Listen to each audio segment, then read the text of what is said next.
Hello, I am Moh Syahrul Zaky Romadhoni. I am from Atma Jaya Catholic University, Indonesia. In this change, I am going to present my paper submitted for Kolita, Konferensi Linguistik Tahunan Atma Jaya ke-20. And the title of my article is Don't Speak Sundanese, Language Attitudes and Heritage Language Maintenance in Immersion Bilingual School in Indonesia. Okay, so here are the contents: introduction, theoretical review, methodology, findings, discussion, and conclusion. So here in the introduction, I present about the growing trend of bilingual education program in pesantren, Islamic boarding school, and the immersion program in pesantren context refers to a compulsory use of English and Arabic in students' daily interactions and medium of instruction for some subject in the classrooms. Unfortunately, as the literature stated, that there were some problems in running the immersion program. Yeah.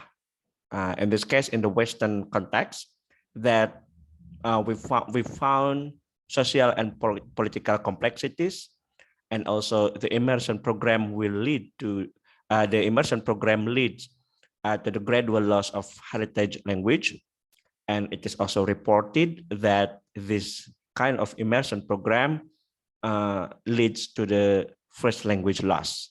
So we are going to see whether this problem are found in the immersion program situated in pesantren context. All right, so here there are some existing research projects that discuss the implementation of immersion program in pesantren. So here Fahrudin wrote about the implementation of immersion program in pesantren, which is different with other contexts. As we know that in Indonesia, English is treated as foreign language, and it is categorized in the expanding circles countries. Yeah, if we refer to Kachru, and also this kind of immersion program resembles the English village, as we find maybe in South Korea, and also maybe in Indonesia is like in Pare. Yeah, as in this kind of program, the participants learn language through the exposure, the massive exposure in the direct environment, in order to boost the efficiency of English language teaching, right? Comparing to the conventional English language teaching classroom. But here the research on multilingualism in pesantren limited to the description of bilingual or multilingual education program, and also language attitudes in bilingual and multilingual education program, teaching strategies in multilingual program, and the adjustability of immersion bilingual education program in the expanding circle. Okay, so here there is no any, I mean, yeah, there's I didn't find any research projects that talks about the language attitudes toward the heritage language in Indonesian immersion bilingual boarding school. So I didn't find any research that investigate the effect of this immersion program towards language attitudes, students' language attitudes toward the heritage language, and also and also the effect to the heritage language maintenance. As I stated before, that this kind of program lead to the gradual loss of the heritage language. So here are some theoretical literatures. Yeah, the definition of attitudes, and also the definition of language attitudes. So it is about positive or negative feelings toward a particular language, variety, culture, and communities. So not only to the language, but also to its variety, and also to the community speech communities. So the study show that language attitude may impact second language learning. Here also, one of the models in language attitude is ABC, that language attitude contain affective, behavior, and cognitive. The relationship between language attitude and language ideologies, that the relationship is reciprocal. Language ideologies will determine the speaker choice and institutional language preference. And also attitudes cannot be separated from motivation. So language attitudes refer to evaluative feelings toward language, culture, and the speaker. And motivation encompass more than that. It refers to learners' desires and positive attitudes that drive them to learn the target language. So it is very interrelated. And also we know that motivation elucidates or explains why humans do particular actions. These are some literatures about language attitudes, and also the relationship between language attitude and heritage language maintenance. So we can see here that heritage language maintenance refers to an effort to maintain the heritage language as a part of ethno-linguistic identity. There are some existing research. One of the known one is the research conducted in Canada, right, in Quebec, where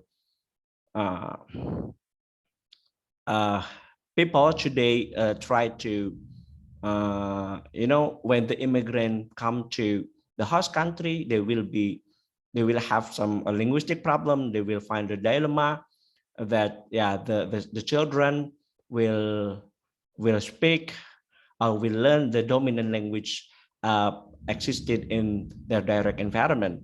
But there is a reverse movement that, knowing the importance of heritage language, many parents try to promote heritage language in their host country. And we also know that many parents see that languages that they find in the host country are very important. The dominant language is important also, and heritage language also important. So there are some parents who hold pluralist language ideology, which try to put the languages harmoniously in one context. Okay.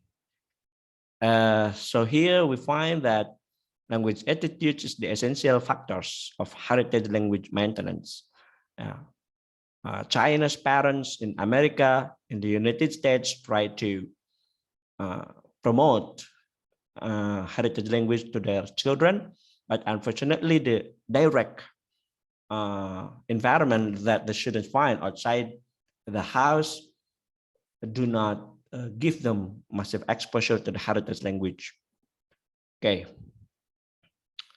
So the methodology here, this research was conducted in one of Islamic boarding school in Ciamis, West Java, and the participants were 24 senior high school students, and the data collection methods used sociolinguistic questionnaire and semi-structured interview. So I used sociolinguistic questionnaire to obtain quantitative data, and the data was detailed and summarized in tables, graphics, or percentages. And also I'm sorry, it's wrong. The interview is for qualitative data. The data were transcribed, coded into possible themes, interpreted analytically to draw conclusions and hypotheses. Here are the participant demographic information. Okay, let us see the findings. So we can see here that even the students find at least 3 languages in their environment. Yeah, you know that most pesantren, especially modern pesantren, oblige all students to practice English and Arabic and their daily conversations in their daily interactions with their counterpart, with their friends. So the month is divided into 2 fortnights. The first 2 weeks they have to speak Arabic, and the second 2 weeks, the second fortnight, they have to speak English. And speaking local language such as Sundanese here is strictly prohibited. There is no any chance for the students to speak Sundanese. Okay, but national language is used in some formal occasion like meetings with the parents, and also maybe formal meetings in the meeting hall. Yeah, they still have the exposure to the national language. Okay, but here in this finding, which even they have exposure only to English and Arabic, but they have positive attitude toward all languages, including heritage language here. And most students have positive attitude towards school policy. Yeah, the policy to oblige them speak only English and Arabic in a daily conversation, and prohibit them to use national and vernacular language while living in the campus. They agree with that, language policy. And also, this language policy was motivated by a willingness to maintain school's identity. So this boarding school was prominent, or was well known by its bilingual programs. Yeah, that English and Arabic. So they feel obliged to maintain this school identity. But surprisingly here, the students' positive attitude toward the target language do not mean that they forget the local language due to the identity issue. They think that they are part of Sundanese community, for example, so they have to maintain the heritage language. So there are some motivations. Yeah, there are some reasons why they valorize particular. They do not. They valorize all languages. I mean, they do not. They valorize any languages. Yeah, because every language has its own function. For example, Arabic is important due to the religious beliefs. I mean, it is very important. It's essential a language to understand the Islamic tenets from the basic resources. And also they think that they are motivated to learn English due to its international status. But for local languages or national languages, they associated with their identity, their national and tribal identity. So here, most students speak English and Arabic language in their daily interactions. We can see here, due to the strict language policy, the students obey this policy by speaking English in the campus. So and we can see here also that national language and also heritage language is still spoken by, but when they are at home, when they have holiday, they have vacation, so they practice the Sundanese, the local language with their parents. So we can conclude that learning foreign language is triggered by instrumental motivations, while practicing national and local language is provoked by integrative motivation. So let us see the heritage language maintenance. So we can see that most students believe that it is important, it is essential for them to maintain their heritage language. And there are two ways here. uh, the way they practice or they maintain the language is by practicing it, by speaking it, but of course not at school, but when they are in holiday or when their relatives visit them at school. And also using standard versions, I mean the standard version of the local language, it means using the avoiding the broken language is another way to maintain the language. So let us see the discussion. So we see the difference between the result of the immersion program in the Western context and in Indonesian context, especially in pesantren context. We see that the students have positive attitude toward the language, including heritage language. They believe that each language has its own function in specific context. For example, English and Arabic are languages that they use as a means of daily interaction with the friends, while Sundanese is still used when they have the interaction with the parents. So we can see that the students hold pluralist language ideology. Yeah. So this belief assumes that bilingualism fosters cultural enrichment and cross-cultural understanding. Okay, so this kind of ideology help learners maintain the heritage language.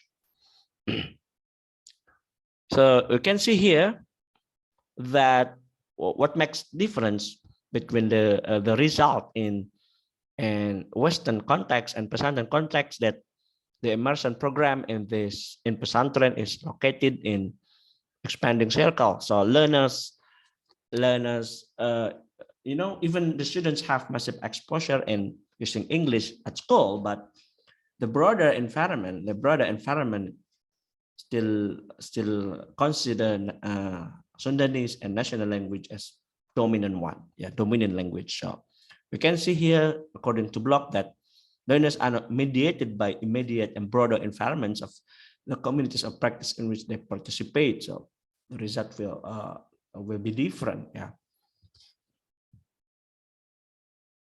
And also, teachers try to impose values. Yeah.